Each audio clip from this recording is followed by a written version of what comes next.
Hello friends, good afternoon. কেমন আছেন আপনারা? আশা করি ভালোই আছেন, আমিও ভালো আছি। তো আজকে না এই যে কোয়াশ দিয়ে বড়া বানাচ্ছি। আমার কোয়াশ সবজিটা একদমই ভালো লাগে না। আমার মেয়েটা বলেছে যে খাবে, কোয়াশ দিয়ে বড়া বানানোর জন্য আবদার করেছে। দুপুরবেলা আমি বানাচ্ছি।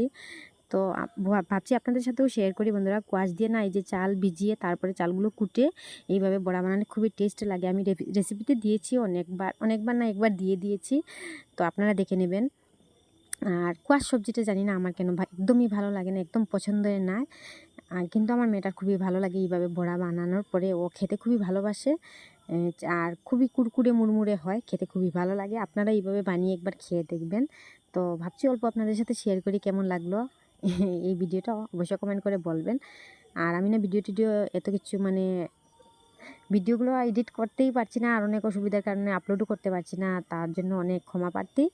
তো তবুও ভিডিওটা দেখে নেবেন, কেমন হয়েছে অবশ্যই কমেন্ট করে বলবেন। তো আজকে জন্য এতটুকু, টাটা বাই বাই। আবার দেখা হবে নেক্সট কোনো ভিডিওতে, নেক্সট কোনো কিছু নিয়ে। তো টাটা বাই বাই, ভালো থাকবেন, সুস্থ থাকবেন।